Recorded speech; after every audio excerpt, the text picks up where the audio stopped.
Welcome back to Problem Solver Politics. I'm your host, Cardin Ellis, with Cody the Oracle. Hey, everyone.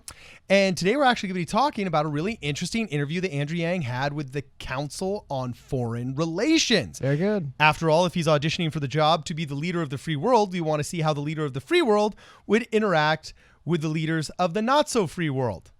Well, some of them are the free world. Some foreign countries are the free world. Like the Autobahn in Germany, that's pretty free. Well, I would say like Western Europe. That's a pretty free part of the world. Yeah. Parts of Asia, pretty free. Not all the parts, parts And of... so we're going to do a much better job of asking foreign relations questions than CNN did when it said, hey, Asian guy, how are you going to handle this Asian-looking problem? That was, I believe, NBC, and the debates were a whole different... That's a whole other different... We can get into that later. It's a whole other issue what happened at the debates a while ago. Other issue? Yeah, that's how we say a cluster bomb. Anyway, I got a great idea. I want to talk about this interview Andrew Yang had with the Council on Foreign Relations. Yeah, full screen yourself. This is all you, buddy. Well, this is all you. Hold on. Okay, hold on 1 second. Hey, everyone. Anyway, so let's go through. And Council on Foreign Relations invited Democratic candidates to articulate their positions on 12 critical foreign policy issues before the second set of presidential debates. So this interview, I think, was published 4 days ago. It was probably conducted a little bit sooner than that. The questionnaire was sent to all candidates on July 8th. Hey, my birthday. Candidates' answers are posted exactly as they were received. View all questions here. And anyway, we're going to go through all Andrew Yang's answers. So the first question... They definitely, I don't know if it's the first question everyone got. It's a tough one. I'm gonna mispronounce something here, so please bear with me. How, if at all, I like that phrasing, should China's treatment of the Uyghurs and the situation in Hong Kong affect broader U.S. policy toward China? Okay, so if you're wondering... Card, do you know how to pronounce that? Am I bailing myself out, or am I... I've heard it say Uyghurs, but I'm not sure. Okay. And I'm sure no American actually says it correctly. That's probably true. Yang, we were educated. Yang isn't actually how you would pronounce that. Yeah, it's kind of the anglicized version, but it's not actually how you pronounce it. Yeah, it's just like Buenos Aires. Hold on. Nobody says it right. They Really quickly, I want Okay. to get this answer. Sorry. Let's get to what Yang said. So Yang had to say, the treatment of the Uyghurs in China is unacceptable, and we need to be a part of the chorus of voices across the world calling the situation out for what it is. It's also troubling to see China take a more aggressive stance throughout the region, whether towards Hong Kong, Taiwan, or in the South China Sea. I believe he is Taiwanese, and we can see what's going on in Hong Kong right now. It's gotten a lot worse since he answered these questions even. So interesting. China obviously has great ambition, and the system of government is becoming increasingly authoritarian as they develop more technologies that allow them to monitor and control their population. It's important that we work with our allies to combat the spread of this authoritarian capitalism and provide a model for democratic... Did you just describe China as an authoritarian capitalist state? See, it's interesting. Not as a state, but this is where it actually really bothers me. Let's get through it real quick, and then I'll tell you full response. Okay. By providing a model and engaging international work to help developing nations, we can show the world a better way to engage in governing their nations. We should help developing nations to liberalize and work with them to diversify their economies. Okay, I can find that. Oh, so how are you going to do that? Central planning. Well, trade and exporting U.S. technologies to these countries can help us build alliances throughout the world as more countries modernize and liberalize.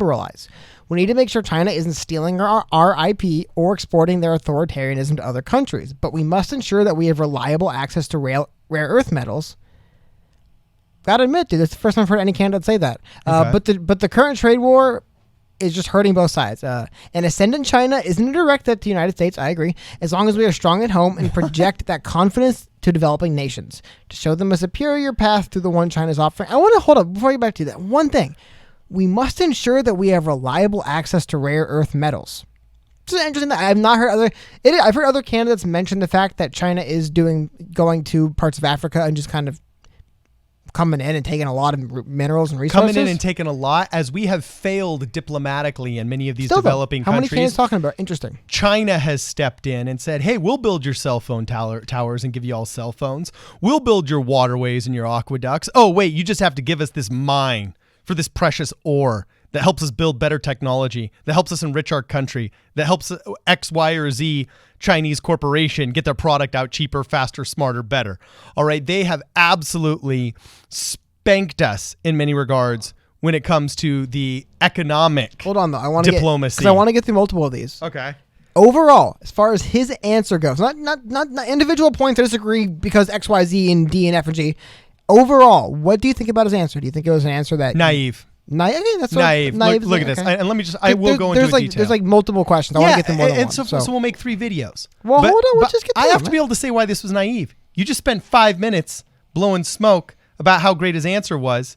And this is where I get really tired. I get really tired when Democrats, and I do say Democrats, even though Andrew Yang is different and he's bucking his party, and I appreciate that, and I don't want to engage in just basic tribalism.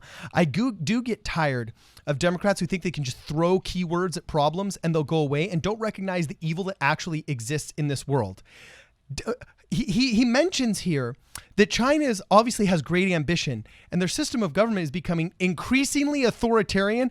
Okay, I'm sorry. Did the 20 million people that starved underneath purely centrally planned communism, where they would rip crops out of your ground if you tried to grow them yourselves and have your children rat on you? I know you don't like China. How does it get increasingly more authoritarian? Compared to what? The 60s? Well, What, compared to who? Mao Zedong? Maybe it was increasingly in like the 60s, and then it became less increasingly in like the late they've chilled 90s, out. and then since the late 90s, it changed. Maybe he's speaking in the last 15 years. Oh yeah, because China. Yeah, let's Things go look can at the always human get rights. worse, dude. It's crazy to just say things can never get worse. Things always get worse. No, Anyway, I'm not saying they hold can't on. get worse. I'm just Hold saying on. let's take a look at their human rights Hold violations on. in the 90s. I want to get let's go to the 80s. What, Tiananmen Okay, Square? Okay, that was exactly. great. That was a walk I in the don't want to park. go through a decade by decade audit of human rights in China. What I'd like to do is move on to another question. We have your answer. You think it's naive because you think that they've already been so bad they can't get worse. Am I summing it up correctly? Just naive. Just one word. Okay. Naive. We're gonna skip over some questions. This one I thought was really interesting. It's a short one, so we'll get through it in a few I seconds. mean, he here. literally called China authoritarian capitalism. He Please. said maybe anyway. Moving on. Okay. Question number 3 was asked. Skipping over some guys just for time. Would you sign an agreement with North Korea that entailed partial sanction relief in exchange for some dismantling of its nuclear weapons program, but not full denuclearization? He said, Andrew Yang's answer, yes. You can't find solutions to problems if you're not willing to talk. I would engage with North Korea without preconditions in order to find a path towards complete, verifiable, and irreversible denuclearization. Irreversible. We can't leave any options off the table, and we need to accept incremental gains in order to reach our eventual goal. Okay. So, Carden, what do you think about that? I think, fine. That's great. I get a little bit ticked off that that's basically Donald Trump's position right now, and the media lambasted him for Why are you ticked off if someone agrees with someone you like? No, I'm not even saying I like. I'm just saying I hate hypocrisy. So I think you need He's to do not one being of a two hypocrite. things. What did Andrew Yang say was bad? I'm not saying Andrew Yang's being the hypocrite. I'm just You saying I implied hate it. hypocrisy in general. So I think leaders need to do one of two things. They either need to say, screw you until you get your act together, I'm not dealing with you, and be on that side of the spectrum, or else they need to be like Andrew Yang and Donald Trump in this situation, and like Tulsi Gabbard. Tulsi Gabbard was put under so much fire when she went and she met with Bashar al-Assad. Do you remember that? Or wait, Remember, no. she's still under fire for being not against Assad 100%. Which I guess I Yeah, agree so with when her on she sat down and she met with him and she said, look, we need to sit down with these people no matter how horrible they are. And we found out that he actually wasn't that horrible, and she was kind of a little bit visionary and futuristic in meeting with him and everything like that. So we either need to be on this side of the spectrum or on that side of the spectrum. But this idea of just choosing who we're going to talk to because whether we're friends with them or not is absolute garbage. So yes, bravo Andrew Yang on this one. Thumbs down on the first one is naive. Thumbs up on the second one. Okay, and like I said, we're going to skip through some of these. I'll have the link to the full interview in the description. These are really interesting answers. Just like clearly, we could go 20 minutes per question. So just want to go with some of the big ones.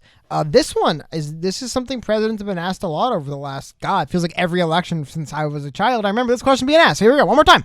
Would you commit to the full withdrawal of U.S. troops from Afghanistan by the end of your first term, or would you require certain conditions be met before doing so? I mean, correct me if I'm wrong. I believe it was Obama who ran in 2008 on doing this. That was over a decade ago. I'm not any particular Obama. It wasn't like Trump ran on this as well. And guess what we're still doing? So we're still asking candidates today. Anyway, quickly, I'll go through his answer and we'll go back to you. So, America's been in a constant state of war for over 18 years. True that. We have people who can vote in elections who have known nothing but war. We need to do everything in our power to end our current conflicts and prevent ourselves from getting embroiled in future open-ended conflicts with no clear benefits to the U.S. That's why I've signed the pledge to end the forever wars. We talked about this. The U.S. people are sick of paying trillions of dollars and seeing thousands die without feeling any safer. We need to get our combat troops out of Afghanistan by utilizing our diplomatic options. We can bring our troops home during my first term. We can during. Okay. However, we have to continue our involvement in order to ensure that the rights of individuals, in particular women and young girls, are protected and that terrorist organizations can't reform and organize within the borders. We can do this through helping the country to diversify its economy and maintaining diplomatic ties. So, Carden, do you think economic and diplomatic answers are the solution to troops being in Afghanistan for almost 2 decades? Okay. I defer to Tulsi Gabbard's answer on this. Sounds like you did too, right? Okay, because it was very well rehearsed and I really liked it. There's only one thing that stuck out at me. First off, ending our forever wars, yes.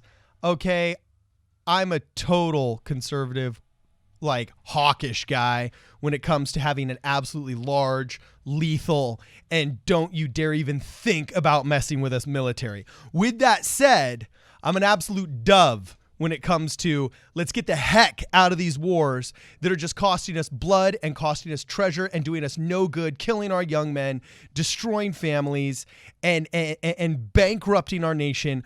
I love that he says we need to have a clear definition of success. So let's get in, let's get out, okay? And there was one thing that I didn't like, though. He said, however, we have to continue our involvement in order to ensure that the rights of individuals, in particular women and young girls, are protected. I'm sorry. You didn't like that part. Oh, yeah, no, I don't like the idea of women and young girls getting protected. No. I think they should be left to the wolves. Hold on, elaborate then, please. No, okay, yeah. If you hadn't interrupted me, I would have elaborated. Oh, okay. It's not our job to protect every young woman and every young girl worldwide. It is an impossibility that would open How the about door. Afghanistan? Hold Can on. we talk about Afghanistan? That would open the door to justify military occupation of virtually any country. We could justify, according to the Democrats, based upon their wage gap myth, Okay, hold on. an occupation of Hold our on. own country. Hold on. I'm not going to talk about a bunch of things he wasn't asked about. Do you think in the country of Afghanistan it would make sense before a full withdrawal of troops, we make sure things are in place where there won't just be abhorrent I think it human makes rights sense violations? just maintaining a military base there so we have a footprint in the Middle East. Okay, so there we go. There's your answer. We shouldn't leave. Anyway, let's move on. No, I think we should stop combat operations. Okay. I absolutely think we should stop combat operations, but let me tell you, I think you're crazy if you don't say, yeah, we own that square 8 miles. Come near it and we're going to shoot you. Oh, by the way, That's not what he there's was asked. 16 Not what he was F-35s asked. there. Not what he was They're asked. going to launch within 30 minutes of anybody else that wants it's to. irrelevant. It's an irrelevant answer to a question no one asked. Okay, Okay, fine. I'm just saying. Do you Look, I'm just playing Risk over here, okay? do you think that exactly? It's all he's asked. Do you think, really quickly, we're basically out of time. Do you think, one, he could do it in his first term, and two, he really wants to? I Quick think answer. Andrew Yang is genuine in his desire to get out of foreign wars. I trust that he is genuine in that desire, and I do believe that you could. You would be fighting both parties just like Tucker Carlson says. Okay, so you think so? I want to get to Yes. one last. Okay, one last one. Hit it. Actually, you know what? This is probably will end up having to do a part 2 for this one, guys. So to recap, there's this total article has about let's see, 15 questions. About 12 questions he was asked. We'll do another one going over more of this stuff. Just to recap, you think he's a little bit naive on the China question, it seems like. Extremely naive. Extremely naive, sorry. Okay, not extremely, a little. Editorialized a little bit. That's okay, fair. So maybe it was originally. You said that when it comes to North Korea, you liked what he had to say, right? Generally, yes. And then you think that women don't deserve civil rights in Afghanistan or anywhere else. Am I accurately surmising your point? No, I'm saying that regime change wars don't work, and if we were using women and children as a justification for military occupation, we could occupy any country in the world. So that's a much weaker justification of being there. I think that is a fringe benefit of us being there. I think the true justification is military, not social. Okay, well, I would argue it's kind of similar. Anyway, so They're similar, yeah. Okay. So there we go. So like I said, guys, keep an eye out. We'll do another one over this, going over the reason why I know a lot of you guys ask a lot of questions. Where does he stand on a lot of these kind of foreign policy stuff? That was a good insight into some of his answers. We'll go over more of these guys later. And Cardinals, you could take us out. All right. Take us out. That sounds kind of cool. Like we're just, I feel like I'm a radio host listening to smooth jazz. All right. Somewhere in Anyway, Los that was Angeles. nice. So Anyway, please, if you guys want to contribute to the channel, make sure you check out the link below. You can send us a contribution via PayPal or just hang out for the super chats. And if you got any questions, we are going to be live streaming every Tuesday and every Thursday, it looks like. So make sure you save up your questions. Anybody that sends us a super chat gets a direct analysis of whatever question they choose, assuming they can be read without the algorithms de-ranking us. Anyway, the hats are coming. Please let us know what you think below. If you haven't subscribed yet, subscribe. Make sure you smash the like before you go. This is Problem Solver Politics.